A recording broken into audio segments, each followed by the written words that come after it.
To support this podcast, go to positivesarcasm.com/donate. Any amount is appreciated. Once again, positivesarcasm.com/donate. Donate as little as $1. Thank you and enjoy the program. This episode of the podcast is brought to you by PB and Joey. Simple, honest, and delicious. Go to pbandjoey.com for more information and check out the trail mix. $35 or more gets you free shipping. That's pbandjoey.com for more information. pbandjoey.com.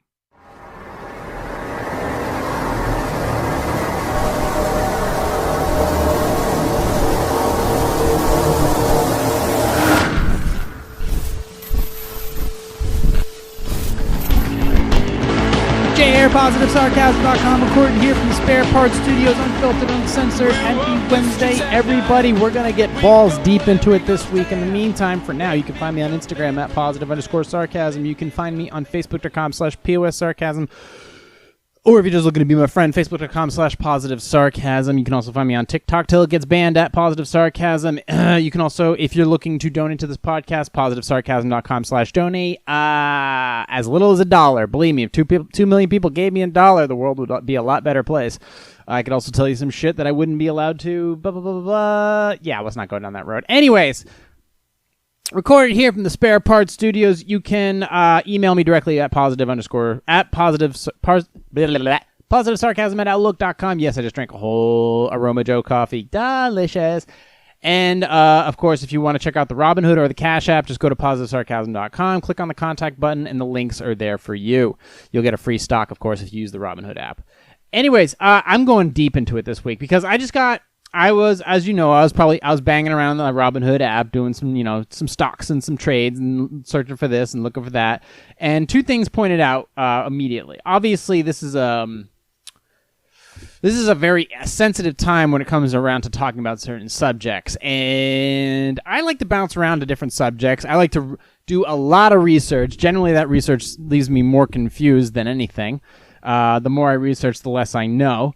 But, I always say I'm afraid to be right, and I would rather be wrong. But I find I'm growing more and more confident every single day I blurt out a topic that apparently I know what the fuck I'm talking about. And I'm more interested in anytime I'm not allowed to ask questions, I want to ask more questions. And then when people get angry about me for asking those questions, I tend to push even more. I'm generally... I'm aggressively curious about things, and I find that that me just wanting to ask questions is now all of a sudden like I'm questioning their integrity.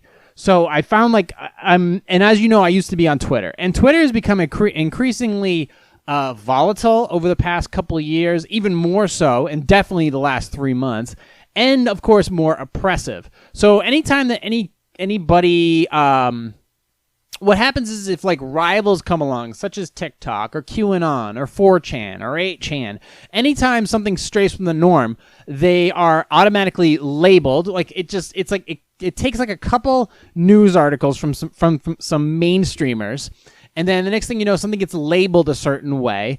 And then down that road, once it loses, quote, credibility, that website or that app or that person or organization, it gets banned. And then once it gets banned, down the road, anybody who talks about that organization or that person gets banned as well. It sounds kind of oppressive.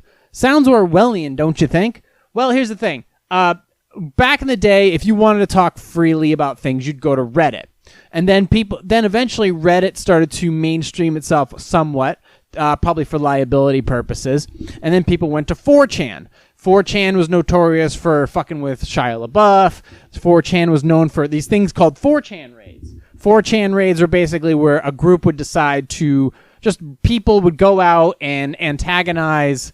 For whatever reason, they would go out and they'd start these little raids, digital raids on whether it was applications or gaming platforms or social communities or celebrities who said something or did something stupid. Celebrities often do those things, generally because they're desperately attention-seeking now more so than ever. That's why they're making those stupid fucking white privilege commercials. But the thing is once that happens, they'll start to target places like 4chan and places like QAnon. Now, I'm not going to speak for platforms like Gab AI or whatnot. Those are, or Minds. Those things are, I don't generally use them. I have accounts to them, but I don't use them often because their platform isn't as accessible or as user-friendly as Facebook or Twitter or Instagram is. Generally, that's what makes those social media apps so great and so, well, not great, but addicting. You can't seem to let go. You can just easily scroll or you can easily post. But QAnon was like the next one where 4chan was starting to go a little more mainstream or whatnot. And QAnon was more towards, 4chan was a lot like Reddit. It was a website for forums. Okay, and you could start a forum and you could start a conversation and go from there. But then you start to read about, okay, well, if people were to look up what QAnon is now, QAnon is listed as far right-wing conspiracy group. But it's people asking questions. Now, obviously, a conspiracy, once something is labeled a conspiracy, it's immediately discredited. Like, for example, if you had a gentleman by the name of Jeffrey Epstein, who was associated with so many high-level people in government, so many high-level people in celebrity, in other countries, just people of power. And this was a person who had apparently a shitload of dirt and a lot of things on a lot of people, and then all of a sudden he gets arrested for sex trafficking, and the next thing you know, he's dead.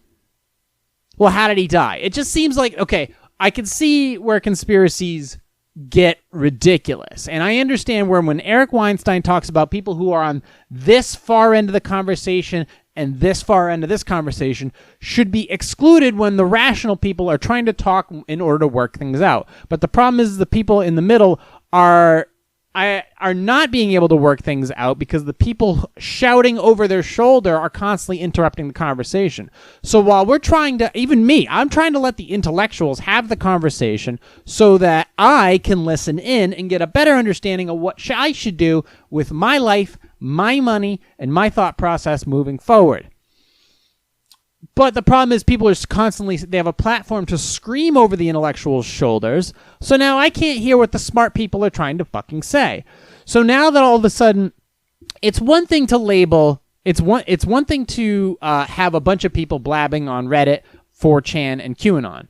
And then it's another thing to label one of these three a conspiracy website. Okay, well, conspiracies are there for a reason. Stereotypes are there for a reason.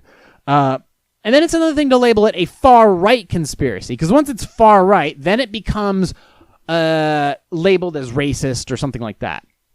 So then that's one thing. And it's another thing, and then it goes even further than that. Once you label something and you discredit something as QAnon, or you ban it from your platform, then now we've gone another step towards suppressing possible data.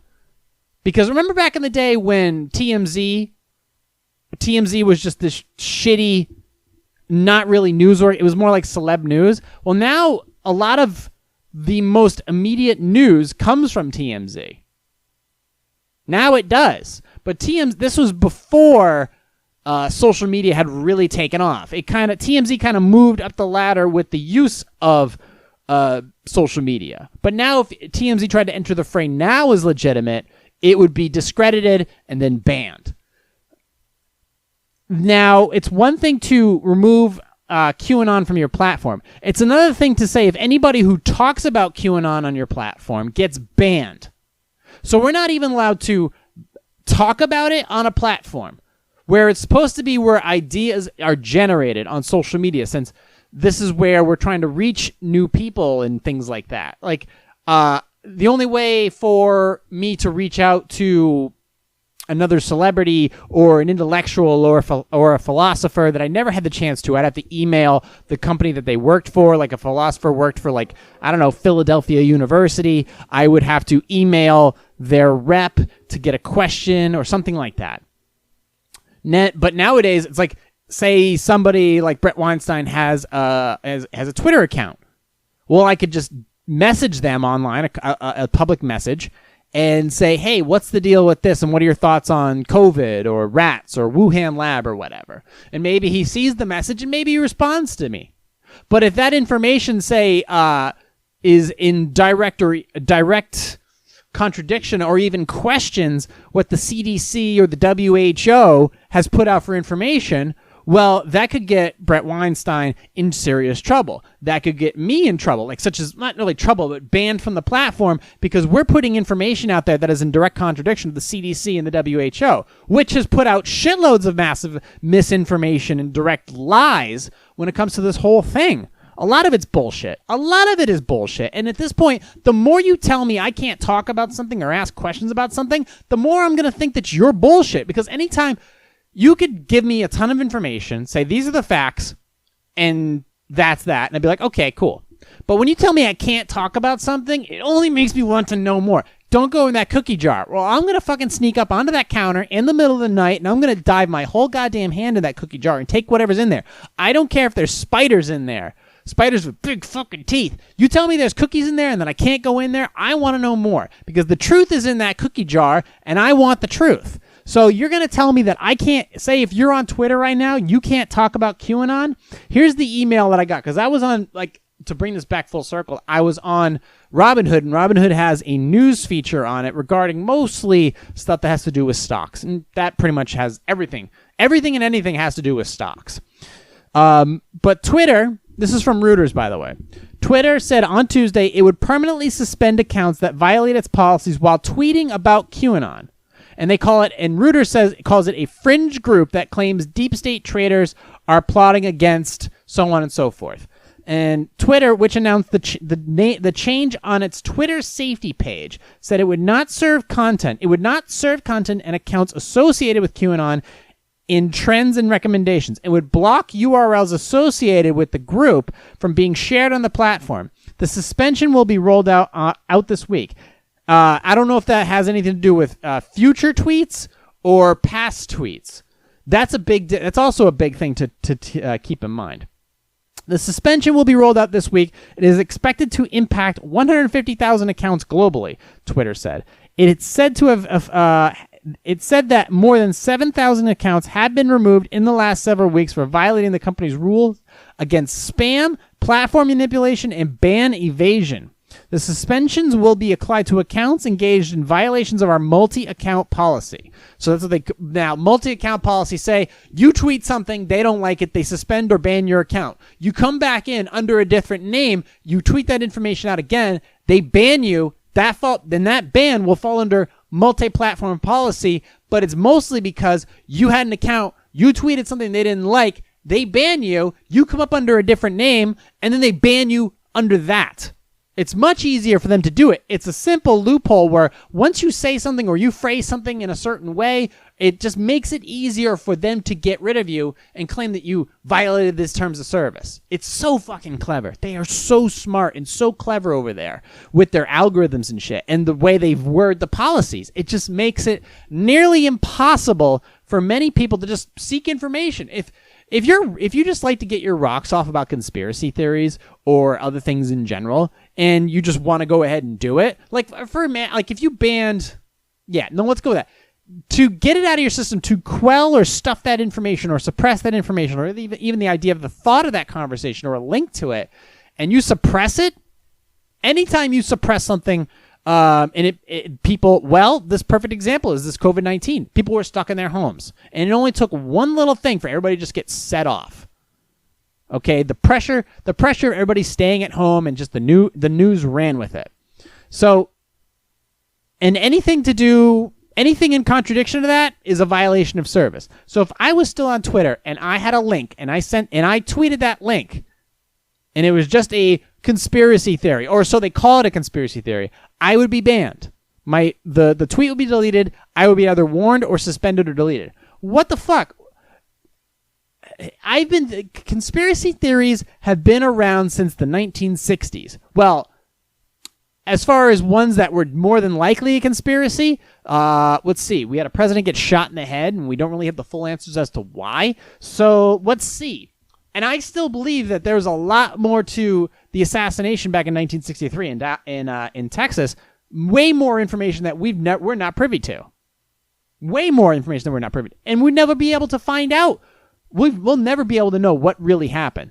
And then all of a sudden, some guy who's involved with sex trafficking and the most powerful people in the world just randomly kills himself in a Manhattan jail cell and the cameras aren't fucking working and the guards that were supposed to be on suicide watch fell asleep or weren't aware of what's going on. The fact they had a high profile person with connections to like fucking Bill Gates and connections to the Prince of fucking Dingleberry Town in England, and all of a sudden, you know, he just shows up dead, even though the second autopsy said, dude, somebody strangled this motherfucker.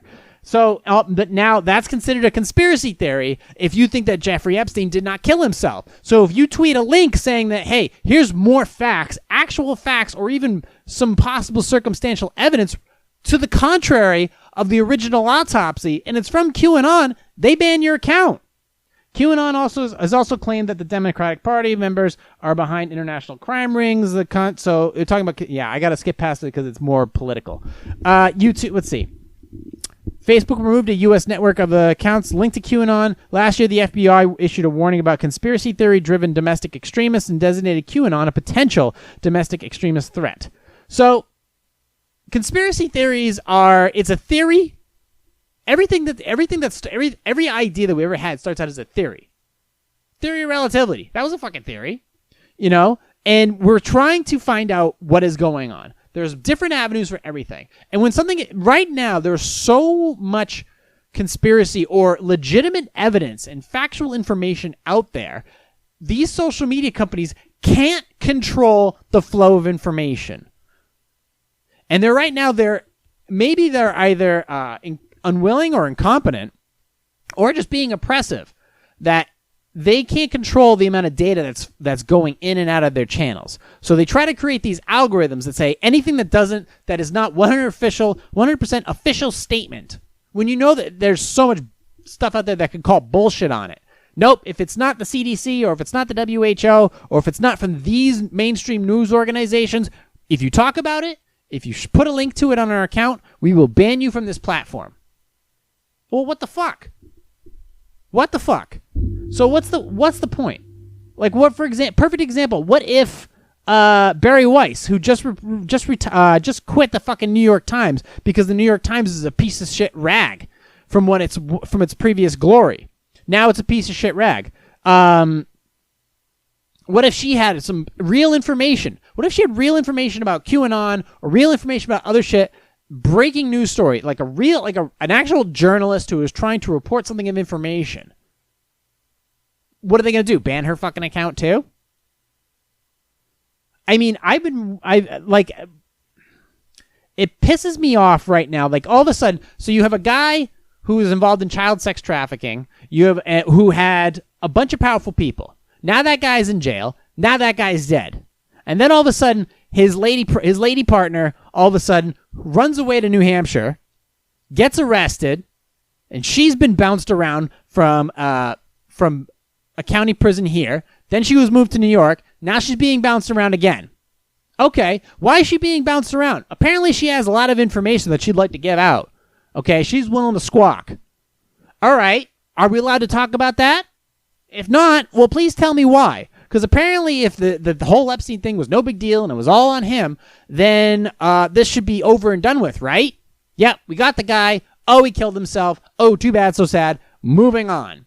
Not so sure. Now they just arrested his freaking girl, and she's ready to squawk. Well, who's she going to squawk on? And how are you going to report that information? Who's going to be allowed to report that information? And what kind of wording are they going to use to slant the whole thing? And then all of a sudden, okay, that's all conspiracy. I'm talking in complete conspiracy right now.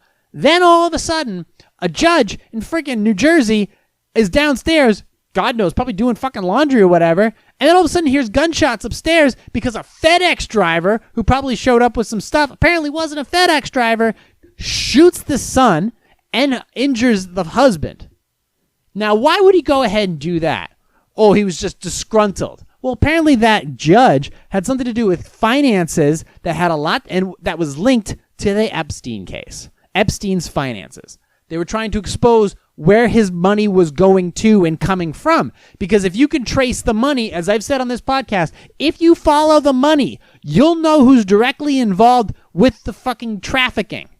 So if you follow the money, you can take it to the source. So if the judge that was linked to the source, the judge that was linked to this case is now two people, well, hopefully not two people less of her in her family, is a target, and Barry Weiss is quitting because Barry Weiss is quitting the New York Times because she's really being pushed out. So they don't want real journalists at the New York Times.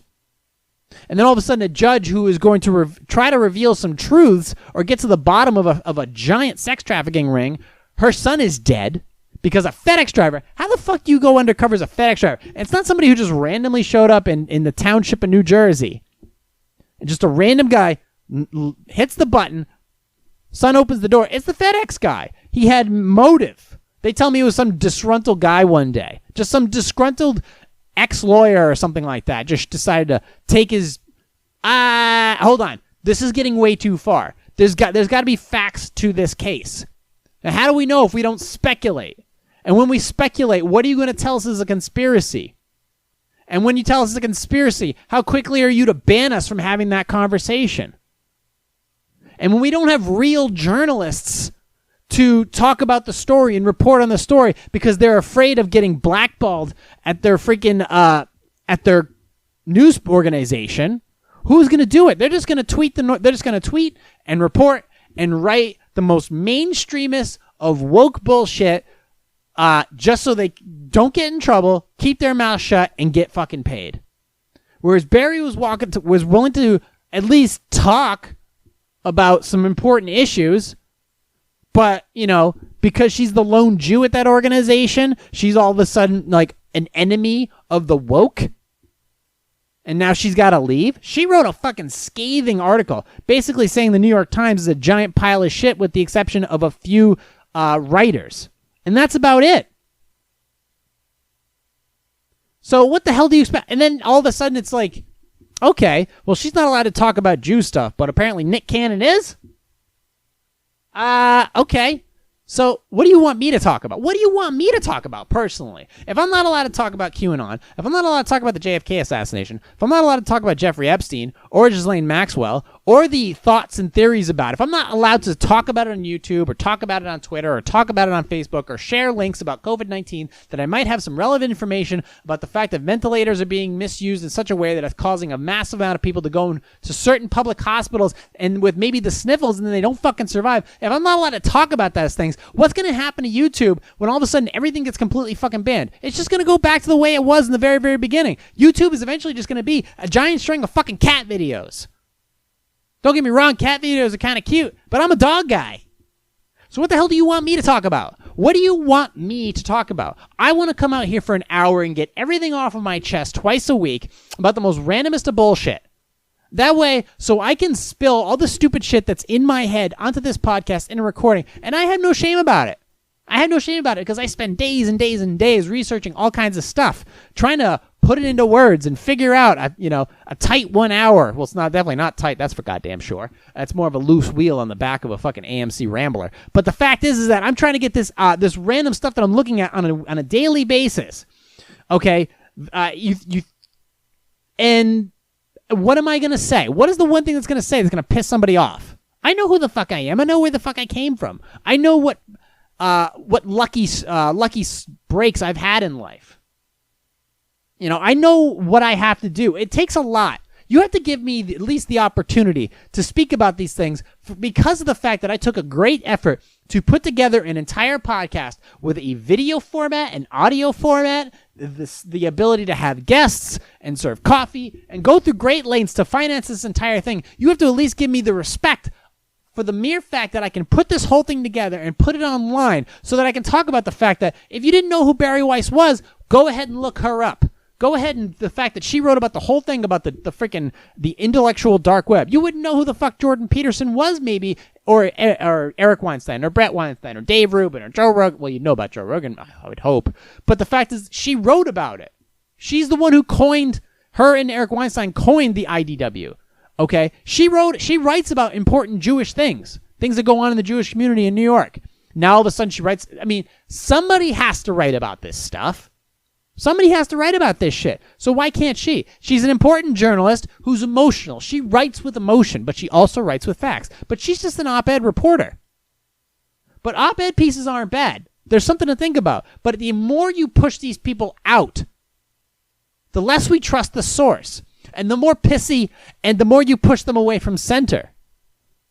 We don't need any more extremists in this world. We need people to come to the table who can actually talk sense. And anybody who's on the far left of this side or the far right of that side need to shut the fuck up. Stop yelling over everybody's shoulder so we can actually get some real shit done. Or this whole fucking thing's going to fall apart and I'm just going to go on Robinhood and ditch all of my fucking REITs and all my other biopharmaceutical companies because fuck the vaccine. I'm just going to buy more gold. So when the dollar collapses in a year or two from now, I'm just going to pull all my gold, move to fucking Puerto Rico, and say fuck all y'all. Because I don't have time for this shit.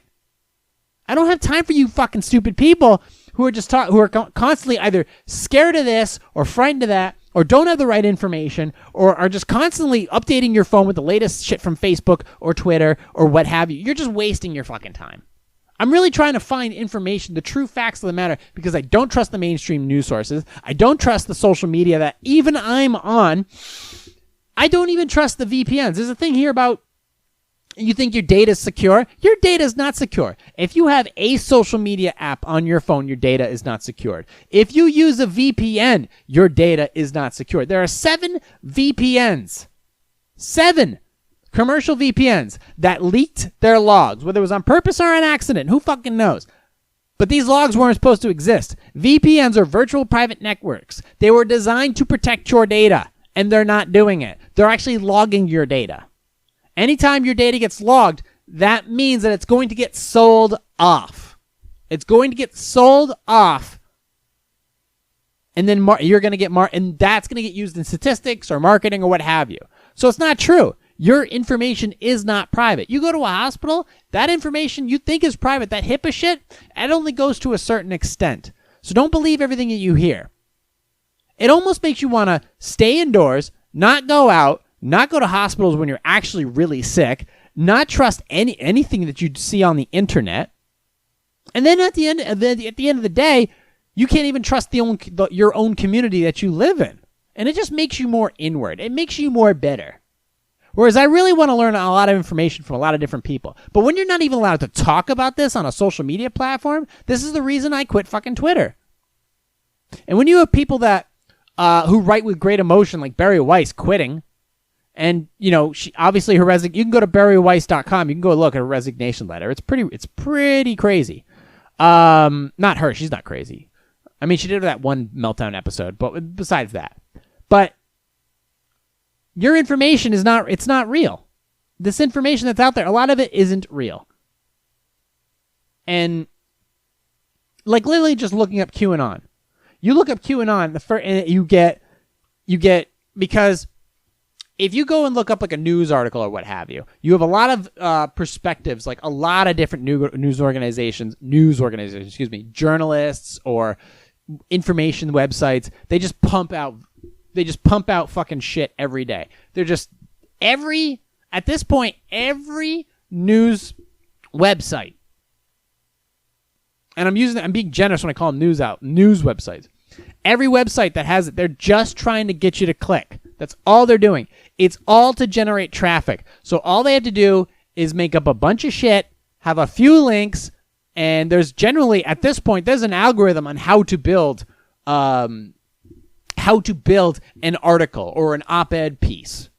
And all you have to do is get people to click. If you get people to click, that is your path to resource, because all you have to do is get the advertisers. You get the advertisers by showing them clicks. Look, we got 1,500 clicks on that, 1,500 clicks on that, 1,500, blah, blah, blah. Show us the money. You can advertise on our site. Same thing with YouTube. You just follow that algorithm. And then you know what? That's the cheap way out. Instead of because I can't report, it's hard for me to report on the facts when they're so quickly rejected. I clearly see the results of my own efforts with my own body and my own skill sets, and I completely get where to put my efforts and where not to put my efforts. And to keep this podcast as raw and as ridiculous and as shouty and as crazy as possible. But when somebody comes on with legitimate information, I would love to sit down and talk to them and listen to them. But for the most part, I just want to come in here and get all this shit off my chest. And when I see this stuff, I want to introduce it to you. You know, I want to introduce you to names that maybe you've never heard, with information that you never really knew was there. But the fact that we're not even to talk about it, I'm not able to talk about the fact that 7 VPNs have leaked their logs. I can't name them. Oh, I can name them, but then again, who am I going to piss off? What social media organization am I going to piss off and get banned? If I drop this link and all of a sudden one of these VPNs is a sponsor of Facebook and Facebook doesn't like that, so therefore they block it. That's how it works, folks. That's how it works. And anytime like somebody like QAnon or 4chan has something that questions the mainstream narrative, that's a threat to somebody's pocket. And you have to understand that some big things are coming down the pike. Hopefully, see, the truth should land. The truth generally is it lands with a thud. We just don't want it to land with a boom. The truth is really hard to absorb, and people don't want to. Right now, people don't want to accept the truth of things. They don't want to accept the reality of what was it, of their own situation, because people aren't willing to accept personal responsibility now. So the questioning the narrative is almost looked down upon now. It's the shit nowadays is forced down your throat. So when I see people that, maybe I look there on the other side, like I listen to, the most often I actually watch the news is just Philip DeFranco. And he's over here in such a way, and I'm trying to watch from his perspective and looking at where he gets his news from and how he puts it together and how he reports it. And then how they, like for example, the difference between protesters and trespassers. If you are outside on public property, you're a protester. The minute you go over that gate into a private community or a private home, you're no longer a protester. You are a trespasser. Okay? That's the difference. That's the difference. But when you're on, like, for example, that Missouri couple that's being possibly indicted because they were waving guns at people. Not waving guns, but they live in a private community. They live in a private community, and then all of a sudden people broke through the gate. Let's face it, the gate was broken, okay? They walked through it. It's a posted private community. You now stepped over that or under that gate or through that gate. However, it all of a sudden magically opened the fuck up, and now you're trespassing. Once you're trespassing, you are violating civil liberties that people go out of their way to protect. So guess what? They can protect it in any means necessary. If they deem you a threat, they have a right to respond. But the way they deem it when you see it, if you read the mainstream article, it was protesters. They're not protesters once they cross that picket line, once they cross that fence. They're now trespassers. That's a whole different definition. And that will be argued in the coming few months. So this is something to keep an eye on. There are people that are looking to manipulate your mindset simply by changing a few words on the top of the headline. That's all it takes. And now all of a sudden you're not allowed to discuss. Conspiracy theories exist because a lot of them are real.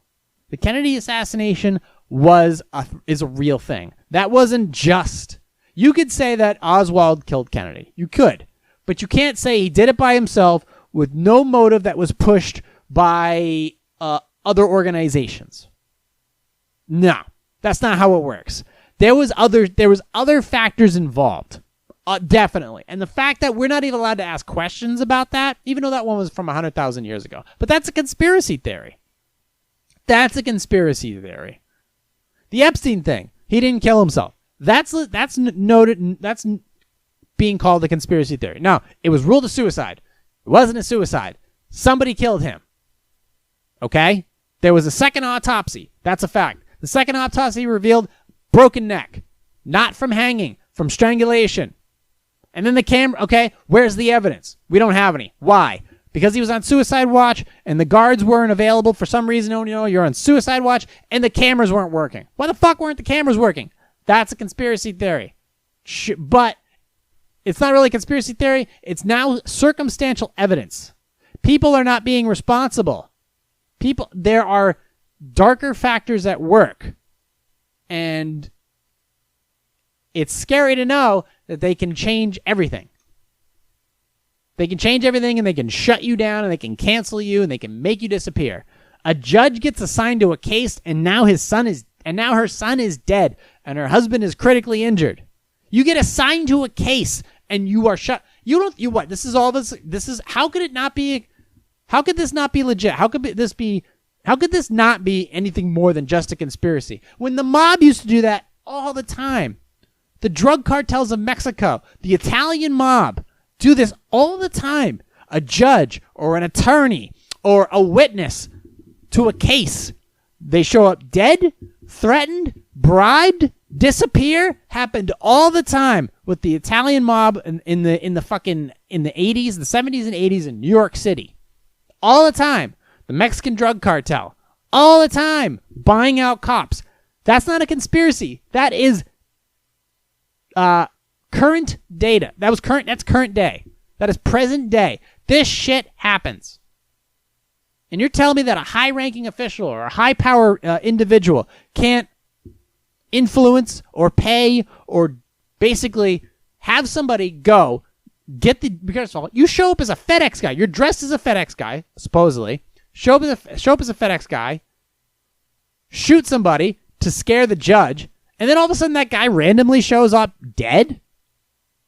I can't buy it.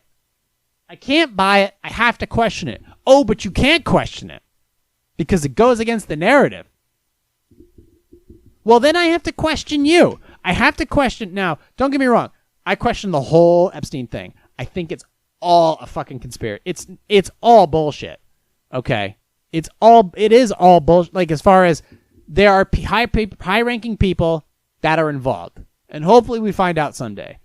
The whole COVID thing. Yeah, it's a real virus. But it didn't just come from some wet market. That shit came from a lab. Not on purpose, probably by accident.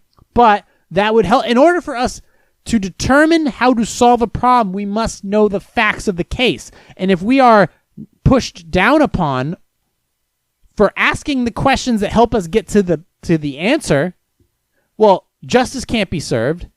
Vaccines can't be made. Problems can't be solved. We need better doctors, better attorneys, better police officers. We need them. But without the actual data, we can't solve the problem.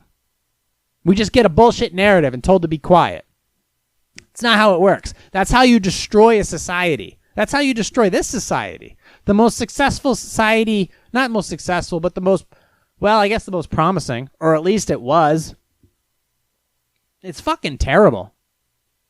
But I'm just trying to say, like, I'm trying to come from all different angles, but you're telling me I can't do this for a measly hour and just be left alone? You can't go on Twitter and be like, look, here's a conspiracy theory about JFK from QAnon. Nope, can't do it. Can't do it. It'll get blocked. You'll get blocked. And that's the end of your Twitter days. Well, fuck it. Just don't go on Twitter anymore. Get off of Twitter. Everybody should get off of Twitter.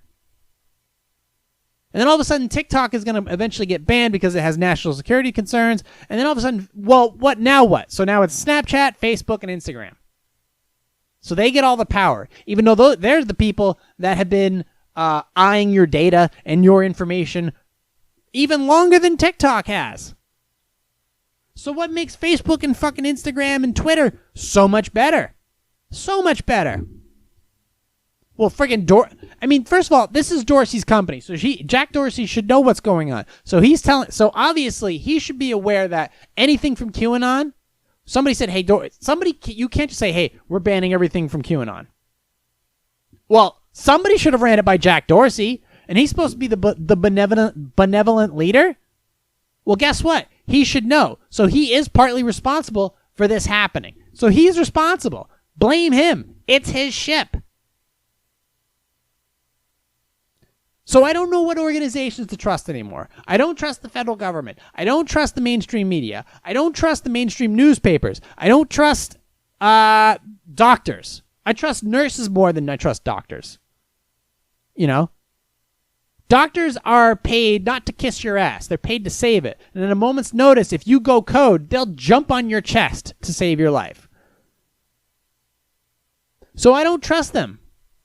You let me know when I'm supposed to trust these hospitals when I go in with the sniffles and I come out in a body bag.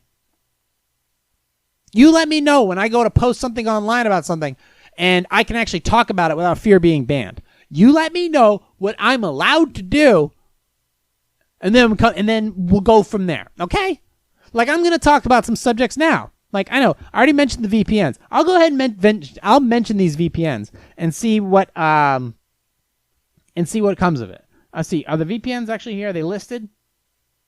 Let's see. Here are the let's see. Activity logs, let's see, names, emails, home addresses, clear text passwords, Bitcoin payment information, support messages, personal device information, text specs, account info, direct PayPal API links. All logged. All leaked. So which ones are they? Let's see. VPN claims that according to their respective, every VPN on the list provides military-grade security. Yeah, of course they do. Named effective services: UFO VPN, Fast VPN, Free VPN, Super VPN, Flash VPN, Secure VPN, and Rabbit VPN. So look up those and see what the gist is about it. And you'll be surprised where they operate out of. And since Hong Kong died a few months ago, because basically it's now China, it's just an extended version of China, because Hong Kong has now lost all of its democratic rights, all of its free speech rights. So any VPN that's based out of Hong Kong is now Chinese property. Good luck to you on that one.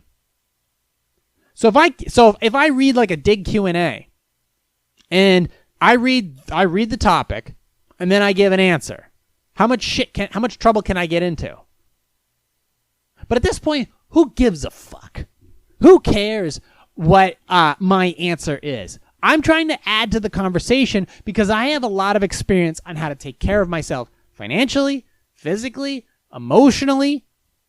So maybe my input is of value. But if all of a sudden, if my input is oppressed or suppressed or blocked or banned, then we have a problem. Because it's only going to make me want to open my mouth even more. It's going to make me less funny and more angry. And I really want everybody to be healthy and meaningful and moving to wherever they want to do. But I see cities collapsing under the weight of some fucking bullshit. Okay? And cities that I once visited that were habitable and now look like garbage. Or some of them are covered in shit. Or some of them are covered in trash. Or in Chicago's case, covered in dead bodies. So where do you go? What do you do? Much younger people are leaving San Francisco, leaving LA, leaving New York. You know where they're moving? Texas and New Hampshire. Great. Now what? That's where they're moving to. Celebrities, podcasters, comedians. Well, they can't perform in New York. They can't perform in LA or California, basically. So they move to Texas. They go on the road. So they're moving out. You need to give people the ability, give them all the information. The best thing you can do for a nation of people, or just people in general, or for an individual, give them the information, all the information, and then allow them, within reason, to live their life the best way they know how. Life is full of risk. You cannot take risk away from people. That's life. You need risk in order to get reward for your own meaning and your own soul. You need to take risks. Okay? Don't tell me what stocks to invest in. Give me the information and then let me make the decision. Don't tell me whether or not I can go outside. Give me the information of the risks involved. I get that if I buy a 450 fucking horsepower car, that I could crash it. Let me test drive it. Tell me how much it is, the dangers of driving it, and then I'll be on my way and I'll make the decision. Okay? I have a car, I drive a V8 car. Okay? But I know the dangers of that car. I know how it drives. And I'm able to make the decision on how to drive it. I know the risks involved. Allow me to make those decisions. And in order to make better decisions in the future, you make mistakes along the way. I've slid off of icy roads. I've done all kinds of stupid shit.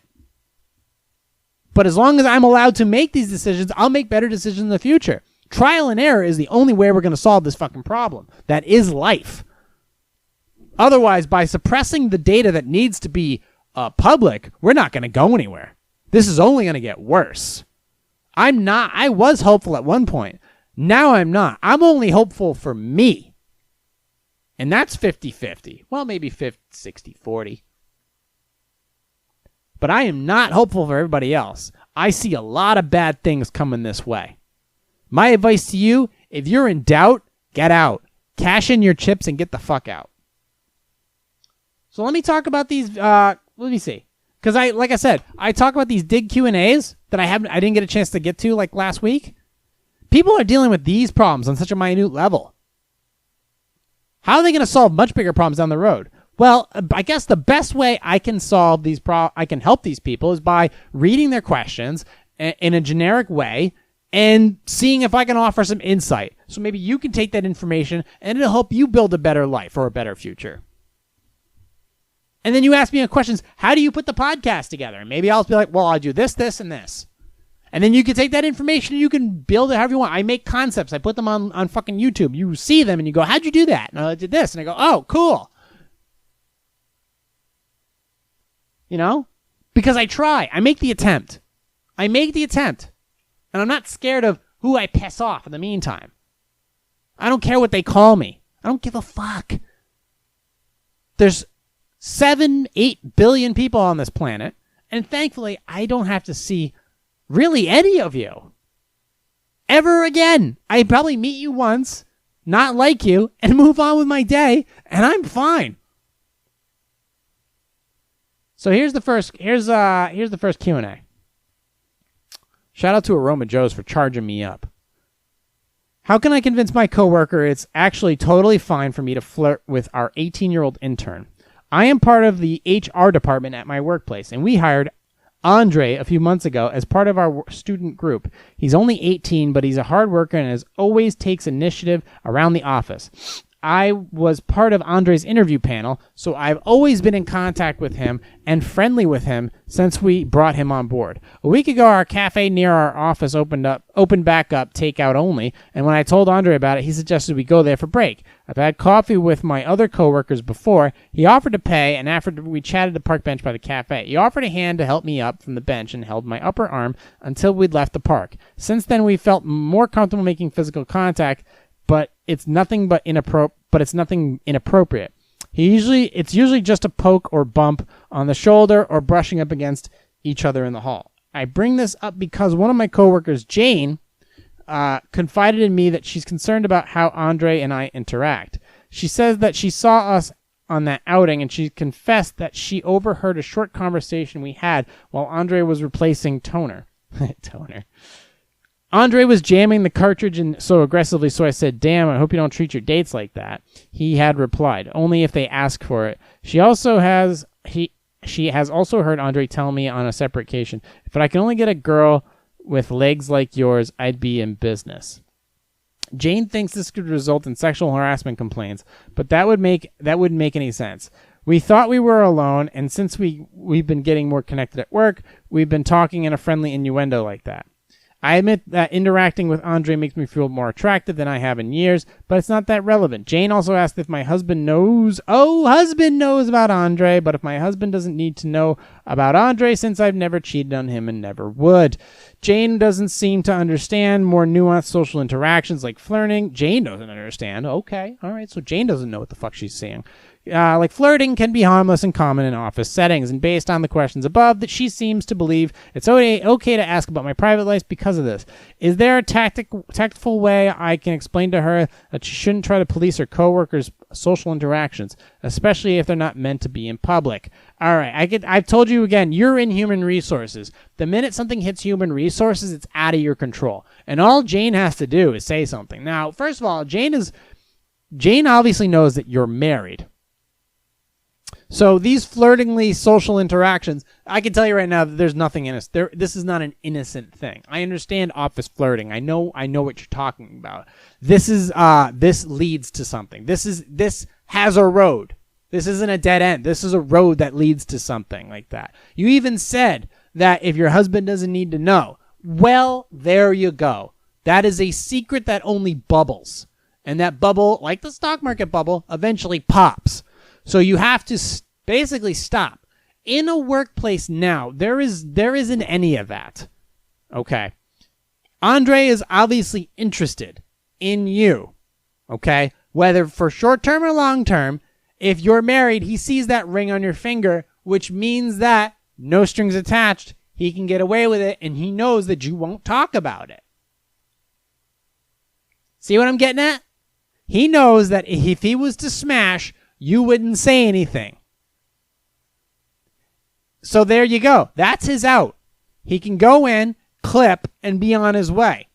So this innocent flirtation, I don't know what this does for you or what you're not getting for your husband, but I would go ahead and try to make the relationship that you do have in writing work so that you don't have to do like shit like this at work. And as far as this being an actual thing, you should probably cut it off right now, because if Jane sees it, other people do too. And it's only a matter of time before it's mentioned or murmured or gossiped, and human resources gets a wind of it. And once they get a wind of it, you are out. Hit the bricks, buddy. So knock that shit off, because it's going to cost you your job. Let's see. Okay. So are we going to do one more? Yeah, of course we are. Of course we are. Was I wrong to tell my daughter the other women she saw me having sex with at the office was actually her mom in a wig? It has been difficult finding alone time with my wife since our kids never seem to leave the house these days. So we've been using my office as a... Wait. Let me back this up. It has been difficult finding alone time with my wife since our kids never seem to leave the house these days. So we've been using my office as a place to meet for sex. It's convenient since my employees have all been working from home and my office is private. Floor below me is unoccupied. Well, that's good, especially with thin floors nowadays. One of my daughters had been looking for a way to earn some extra money, so a few weeks ago I told her I would pay her if she would help me organize some of my paperwork and files at my office. I thought she would tell me when she planned to stop by, but she didn't. She showed up one day when my wife was there, and we were in a weird position. My wife sometimes likes to role play that she is another woman, and that one day she happened to be wearing a wig. She was also positioned so that my daughter couldn't see her face. Oh, yeah, okay. My daughter didn't recognize her. It was her mother, and yelled at me for being a cheater, and then I left. I wanted to immediately give her a call and for us to tell her that the other woman was her mother. But my wife wanted to keep her identity a secret because she was embarrassed about what she was wearing and being caught giving me oral. Oh, okay. No big deal. She said that she would never be able to look at her daughter again if she knew it was her, and wanted to instead tell our daughter that we have an open marriage. I told her that I would not let her daughter think that I was having sex with other women. Yeah, okay. So I called her up and told her that it was her mother, and if she didn't believe me, I would show her the wig, and she would find her mom's car parked in the alley behind my building. My wife is not happy with this. She says that I've destroyed her image in the eyes of our daughter, and she will now think of her differently, which I don't believe. Am I the asshole for telling our daughter the truth instead of lying to protect my wife's image? Your wife's image is still intact. Your wife is just trying to... it's your wife's image is definitely different, but yeah, you don't want to lie to your daughter. You don't want to lie to your daughter. You want to, and most importantly, above your wife's image, you want the marriage's image. The marriage needs to stay intact, because an intact family is far better off. Both the parents are there, therefore the daughter sees that, and if the daughter knows that it was her mom, it's going to make things a whole lot easier. She can be like, Mom, yeah, that was kind of weird, but all right, whatevs, that's your thing. And kids are a little more understanding nowadays, at least the non-triggered ones. And it makes you out to be a fucking hero, because the fact that you guys are in the office getting it on and not disturbing the kids, and that you two are a married couple that's still pushing it out. So congratulations. And you're not a cheater. There's nothing worse than a cheater, a betrayer, a liar. Betrayal is the worst of sins. It's the worst. So if you two are still together, and she's giving you the business at the office, but you guys have this weird kink about wigs and identities and role play, guess what? That's not uncommon. That's very common. I wouldn't wear a wig, and if I did, I wouldn't tell you. But the idea is that you told her the truth. That's a good thing. You're going to be better off of this. It's a minor bump, and it's uncomfortable, but it's believe me, it's far better. You're not an asshole for telling the truth. And your wife agreed to smash at the office. I don't see a problem with it. And believe me, smashing at the office is the shit because there's danger involved. Anytime danger and sex are involved, the sex is always better. So, yeah, just bend her over the copying machine and hit start, hit print.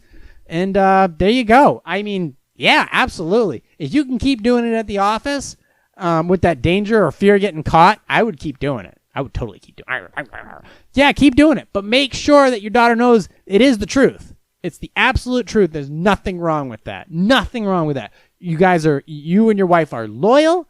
You're still seeing each other. That's great. Your daughter knows the truth. And you know what? There's nothing wrong with that. We all busted in when our parents were smashing at one time or another when we were kids. I mean, maybe or maybe not. They weren't wearing wigs. But still, as long as it was your parents smashing and you weren't walking in on your mother or father cheating, believe me, it's not traumatizing. It ends up just being a funny story instead of a tragic moment in their life. Are we going to do one more? I don't know. Are we? No, that one's too heavy. Yeah. All right. We're going to end on this one. Do I really have to help my wife around the house now that I'm retired? I am recently retired. I had a demanding but very lucrative job. My wife did not work outside the home. We prospered largely because while I made the money, she did everything else. Kids, home, finances, you name it. She is wonderful and we have a great family. Recently, she's been complaining that now I am not working. It's time to do more chores at home. I know she is right, but I don't want to go from big job to domestic help. Am I being a jerk? You're not being a jerk, but you are. Okay, I'm not going to say you're being a jerk. That's a stupid thing to say. However, I would caution you greatly against going from a big job to retirement and not doing anything. That is a death sentence for most males. Because immediately, once they retire, they pretty much, their health starts to deteriorate because of the fact that they're not doing anything. Oh, well, I'm going to go golfing or I'm going to go boating. And you end up not doing anything. You end up sitting in front of the TV all day until your health deteriorates. You end up with cancer and you die early. So doing chores, well, why don't you start by repainting the fence or mowing the lawn? I, for the record, fucking hate mowing the lawn and I will never do it. However, putting up a rock wall, I did that. Redesigning the backyard and planning for a move or get other things like that, cooking dinner, I'm the shit at. I know what I'm good at, which is almost everything. Okay, maybe that was the thing. Maybe I should go get my testosterone checked. But still, the idea that you just not helping, help around the house. It's kind of like a little gift that you can give to your wife every day. I don't know if that's the best way to word it, but helping out a little bit here and there, it's cool. There's nothing wrong. Dude, cook fucking dinner. Chances are you're probably better at it. Go masculine. And cleaning dishes is really no big deal. It's just a little bit of soap and that's about it. Clean the seat after you pee on it. There are little things that you can do that are going to help and it's going to make her thing easier because she's been doing it. She could use a little time. Yeah, I get it. You're retired. But you guys are together and you could do a little bit. And it's for your own mental health that you are tasked with doing something. Because the minute you have nothing to do is the day you die. So do yourself a favor, your family a favor, your wife a favor, yourself a favor, everybody involved, your friends a favor. Stay active. Stay active, whether you're traveling or emptying the dishwasher. Be involved. It's the best thing you could ever do. And definitely stay in shape too. Working out. Keeping an eye on numbers. Doing word puzzles. All that shit. So stay active in any way, shape, or form. And get up early. Make coffee. It will go a long way for your overall health. So just do that. So yes, to answer your question, yes, help your wife around the house. Just do that. You'll be better off for it, okay? We're at 59 something or other minutes, so I've done my job for today. I don't know this is going to be some crazy shit that I came out. Well, I'm happy. I'm happy I did it. I feel better. I've been kind of mute. for the past, about a month or whatever, because just, I don't know, I was trying to do some light topics or whatnot, but it was just the fucking elephant in the room. There's so much bullshit out there. I know it's bullshit. I absolutely know it's all bullshit, and I've got something to say about all of it. And like I said, if you guys would listen to me about a lot of the things that I say and do and practice, you'd be better off for it. Always ask questions. But until then, you can find me on iTunes, Stitcher, where you can subscribe to this podcast. iTunes, Stitcher, Google Play Music, Spotify, iHeartRadio, TuneIn, CastBox, Podcast Addict, anywhere where this podcast is downloadable. That's everywhere. Anywhere podcasts are available, this is where this podcast is downloadable. You can also download it and stream it from PositiveSarcasm.com. If you want to support this podcast, which I think you should, okay, $1 would make all the sense. PositiveSarcasm.com/donate, or you can just go and use the Robinhood app. There's the link on my contact page. If you have questions about anything else, you can email me directly, positivesarcasm@outlook.com. Also, if you are looking for a wedding videographer for the non-COVID months of 2020, you can also email me there and we can talk further. But in any case, I guess we're done. But until then, thank you for listening, watching, and subscribing. Hit me up on all social media.